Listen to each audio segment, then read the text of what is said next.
Does that sound harsh? So is burnout or getting fired.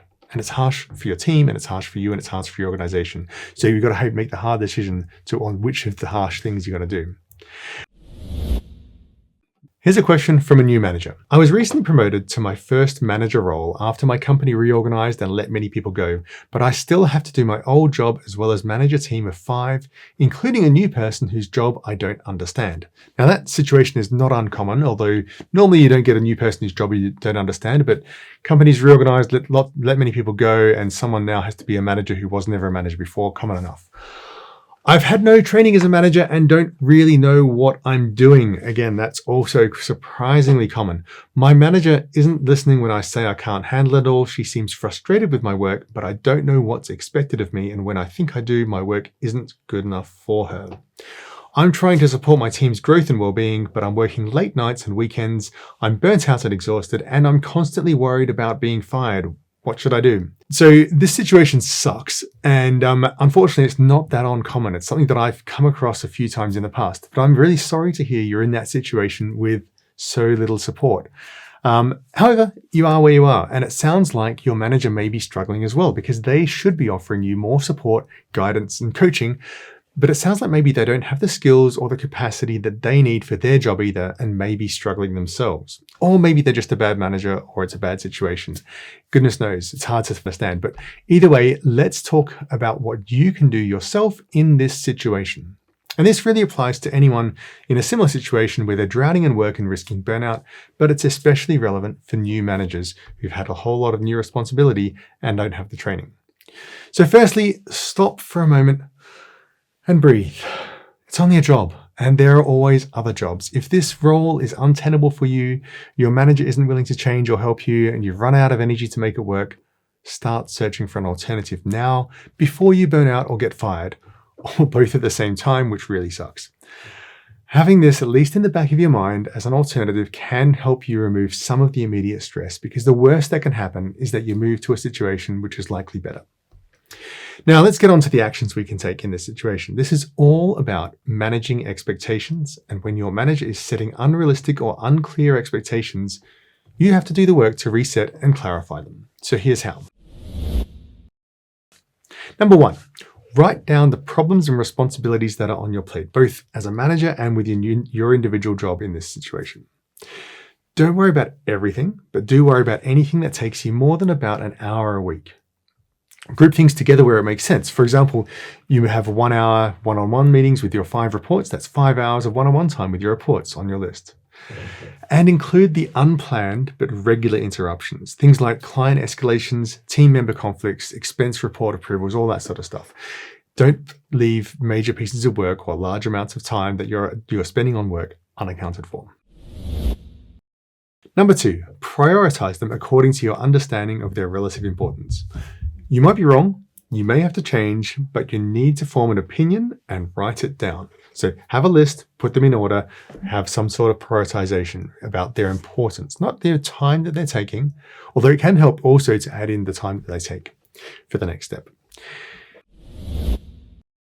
Number 3, allocate time in your calendar to do these things according to your best estimates. So look at your calendar, time block parts of time to say, here's my one-on-one time, here's this team meeting time, here's where I'm working on having a meeting with that stakeholder, here's where I'm writing the plan for how we're solving that problem, here's where I'm got some time allocated for handling the expense reports that always come, or whatever it is that you're doing.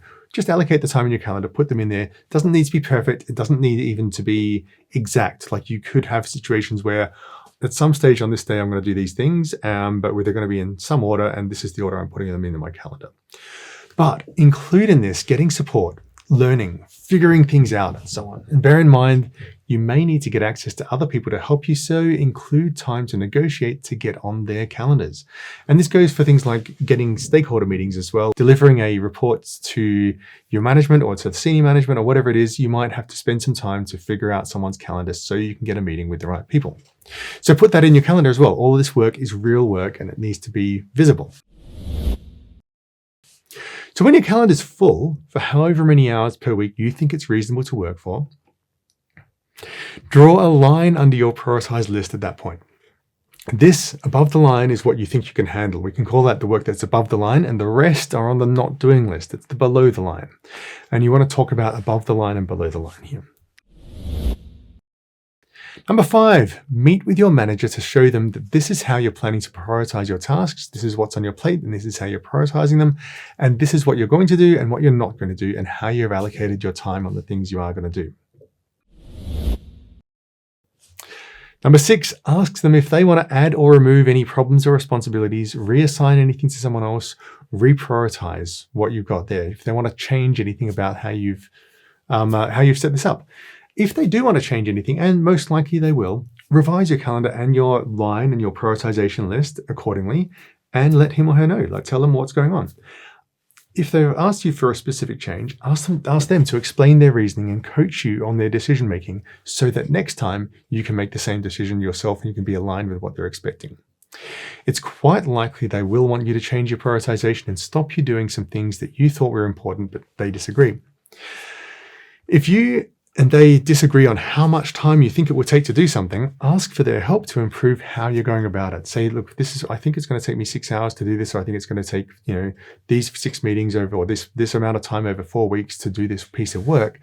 And they say, well, I don't think it takes that long. It should take about half an hour. Well, look, write down the actual plan, like write down what you're going to do and how long each step will take, and ask them to go through it with you. Maybe they have great ideas for how to do it better. Maybe they've done this before. Maybe it's actually easier for them. Maybe they don't realize how hard it actually is and what needs to happen. Maybe they're not in the details enough, or maybe they don't realize what you don't know and what you need to learn. But potentially they'll find out that they'll give you some ideas that you can do it better, and you can improve what you're doing and you can become more efficient. Potentially they'll help you understand that you don't actually need to do all of the things you thought you need to do. There's an easier way. Now, follow this calendar and prioritization as best as you can. And when, as inevitably will happen, something about reality doesn't match up with your plan, and it will have a significant impact on what you can get done. You're not just swapping something around or shuffling something or having a minor extra half hour in the day. Let your manager know as soon as possible, including what you're no longer able to do now that you thought you would be able to do. For example, you tried to do something and it turns out to take 3 times longer than you expected. It's way more complicated, things go wrong. Or something new comes up and you have to fit that in somehow. Or you get sick, or you make an error and need to fix it. Or one of your team members goes on vacation and you've got to shuffle things around so that you've got to spend the time to shuffle things around so that you can accommodate that and serve clients, or whatever it is. You're going to have to replan your time to accommodate it, and something else will move onto the not doing list below the line. What you're trying to do here is 3 things. Firstly, you're trying to make sure that you're doing the most important things first. That is, you're delivering the most value you can according to how your manager judges value. Secondly, you're making sure that your manager is aware ahead of time what to expect and what not to expect from you. She may be disappointed, but at least she won't be surprised, and she'll have time to manage her own manager and her stakeholders' expectations. That may be difficult for her, it may be difficult for you, but it's going to be better than disappointing her with a surprise. You want to disappoint her with no surprise. Thirdly, you're learning from your manager how she makes prioritization decisions, and hence you're learning the job of management from her without formal training. As you're doing this, you're going to start producing more value for your organization, and that's a good thing. Now, one of the things that's likely to happen when you do this is that if you're putting a whole lot of time and effort into supporting your team's growth and well-being, which is a good thing to do, you might find that your manager wants you to put less time into that so that you can deliver more of what she considers valuable and solve more of the problems that she thinks are important. It might be hard to hear this, it might be very unpleasant, it might not feel comfortable, but in this situation, she's probably right. Great, it's really important to care for and help grow your team. In fact, it's often the best way to get long-term results. But like in an airplane, you need to put your own mask on first.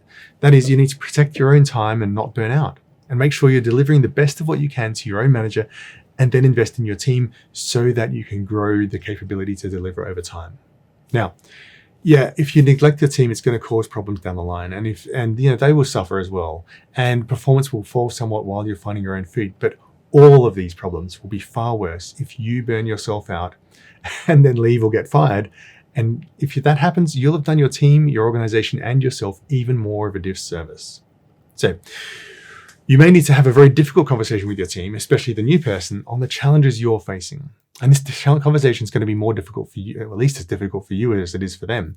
But you may need to tell them that you simply can't support them in the way that you want until you get your head around this new role, until you find your feet. And that they're going to have to make do with some things being neglected for a while, but you'll do your best.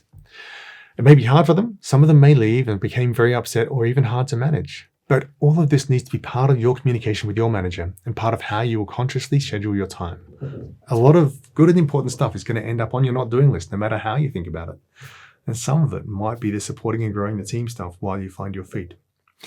But whatever you do, don't let it, and the reason I talk about this serving your team stuff is because this is exactly the thing that tends to happen so often, but don't let this kind of thing become invisible work that you do in your spare time and have it cause you to burn out and fail yourself.